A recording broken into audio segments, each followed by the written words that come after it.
Hey there, it's movie night. Tonight we're going to go ahead and review the movie Conrack.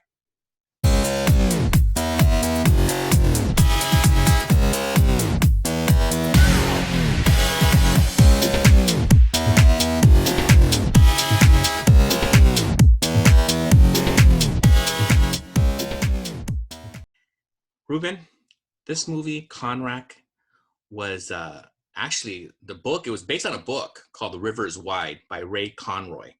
And this movie came out in 1973 starring Jon Voight. We have actors like Paul Winfield and Hume Cronin in it. It's set in South Carolina off an island. I think it's called Pat. I think you mean Pat Conroy, but what did I say? Ray Conroy. Did I? Pat Conroy. I interrupted you because I might forget later. No. I do that all the time. I think it's the age. But anyway, you'll get there, Ruben. But anyway, Pat Conroy, and he's written several books like Great Santini, Prince of Tides, and so forth. And really a Southern guy. His father was in the military.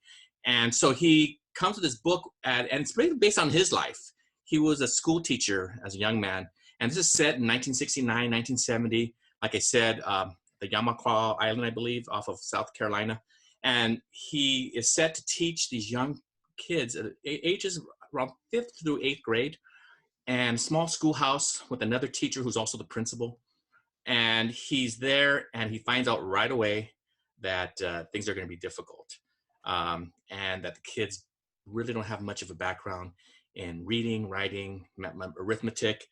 And then he decides, okay, I'm gonna have to go for it, and he does.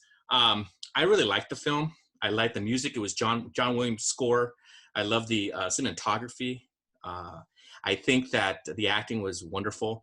The story regarding this teacher who basically decides, I'm going to teach them real life lessons. I'm going to teach them how to brush their teeth because they're having a tough time with hygiene. I'm going to teach them how to swim when he finds out that a young kid falls off a ledge and hits a river and drowns.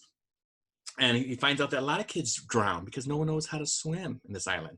And he comes across a lot of people who give him a lot of pushback from the African-American community, and also from Anglos on the mainland, right? The superintendent is played by Hume Cronin, and he gives them a lot of pushback on how he's conducting his classes because he's taking the kids out on field trips, taking them to the mainland to do trick-or-treating. Kids didn't even know what trick-or-treating was. So I found it wonderful seeing this teacher really give his life, and he did not want it to end. But right away, you see this old, what I liked about the film is that you see the old system really pushing back on this new, on the new way of doing things. That, hey, you know what? Racism is dead. Or it wasn't, obviously it's not dead, but it's dying. And in 1969, 1970, there's a war being fought in Vietnam. There are bigger issues, and so you just saw these two different eras just clashing. And at least at this time, Jon Voight, his character lost because he loses his job because the system says, no, we don't want you. We don't want your type here. But anyway, I really liked it, Ruben, and I could go on and on. How did you feel about it? Conrack, yes, excellent movie. We agreed. And, did you think I was going to say no? Well, I didn't want the audience to know. We really don't tell each other if we're going to like it. But did you think I wasn't going to like it? It's really good. I thought to myself, if he doesn't like it, man, he is off his rocker. And so inside me, I knew you liked it. So it's really a story about a relationship, right, between this very effective teacher and his students. I mean, I'm not going to get into the reality of it. You were right. Sure. It's based on a really popular novelist, Pat Conroy, his time as a teacher out there. But I'm just going to view it as what I saw as the film. And, I actually make a comparison between this one and Dead Poets Society. This is much better. But the reason why I compare the two is because both, he quotes "Gather ye rosebuds while you may," I think the Herrick poem, and as did John Keating in Dead Poets Society. But he's teaching them. He really has some low skilled students I am talking low people. Think of the lowest skilled. Didn't know who George Washington was. Yeah. No, it's not. Okay, let me give you an idea of how low skilled these kids are. Mm-hmm. He points to the map, and he says, "That's Brazil." I'm thinking of a product from Brazil that people drink.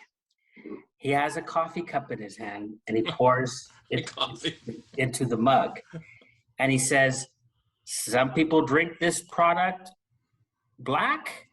Some people drink it with cream. What product am I thinking of? And the students are staring at him like this, and one hand goes up. Coca-Cola? Yeah. No one's joking. It's not. No. It's not. The kids aren't kidding. And it's well directed because it did not give you Jon Voight's reaction. It just had the kids react, and then it cut to the next scene. It's really well done, and I want to compare it and actually contrast it to Dead Poets, because the other reason is, I guess here comes a plot spoiler. As you mentioned actually earlier, that they didn't appreciate his alternative teaching style, but by the end they kind of can him like Dead Poet Society. But this teacher is not, and I don't think any teacher is above the content. They shouldn't be above what they're teaching, which I felt like Robin Williams was. Like, this is about me. By the way, here's a poem. He championed whatever he was teaching was front and center. He wasn't cult of personality. He was effective because of his strategies. And back to what I was saying about the gathering rosebuds, he had them in a flower. I don't know. It was like, oh, that's right. They're collecting flowers, yeah. And he was reciting nature poems while they were in nature. He really had them get up and go out into the field. And like you mentioned, he was having them learn how to swim. He might have been a little bit too bold when he taught him. He was throwing some out into the deep end, which I don't recommend. But he really committed. He had skin in the game with these students, and they related. They reacted positively. They loved him for that, because they related. It had nothing to do with the skin color. They saw way beyond that. They saw a man who loved. And really, this was excellent. One of the best, I think, this is one of the best movies about teaching we've seen. I mean, I agree with you. As you're sharing, I was thinking that one of the things that he might have been asking himself, am I effective? And I think we do that sometimes as teachers. Am I being effective? There's so much that they need to learn, and you just see it by their decisions. And can I share like the last scene of the movie where, is that spoiling the film? We've already spoiled it. Go on. I kind of spoiled it, huh?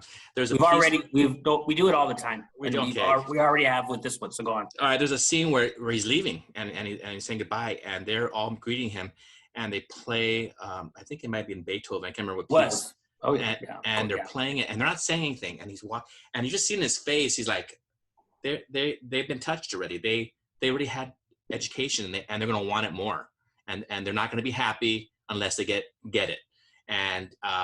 And they were playing it, and they understood it, and you just see it in his face. It got me emotional. I'm like, oh. So just to give some background to that, and to that, please. He had introduced them to Beethoven. Yeah. He described Beethoven as I don't know if he said the granddaddy of them all or something to that effect. Something to that effect, yeah. He had taught them Brahms. He had taught them great music, which is okay to do. Like I've talked to teachers who say, no, you got to relate to them. Teach them their own music. Well, they know their own music. Right. How about exposing them to stuff that they don't know? It's okay to do that. It's okay to listen to their own too sometimes. But he brought in this great music, and they were familiar with the Fifth Overture. And so it was great. And so, yes, I agree. The ending was excellent. It was poetic. It was. No words had to be shared. It was just, you just saw. And see, again, that's why I'm comparing it Yeah. and showing the difference between that and Dead Poets, where it's just over the top. It's just, it doesn't let the viewer decide for themselves. It's, Sure. and I like this much better. I do want to point out too that this reminded me strangely too of School of Rock, in that the students had personalities, and they had something to say. Especially that young girl who was being groomed by somebody on the island. On the island, an older man groomed for abuse, and this girl had a personality. She fought back. She did not like, sort of didn't like Conrack, but appreciated him because he took interest in what was happening with her. And he was concerned about her education and that she was about to get abused.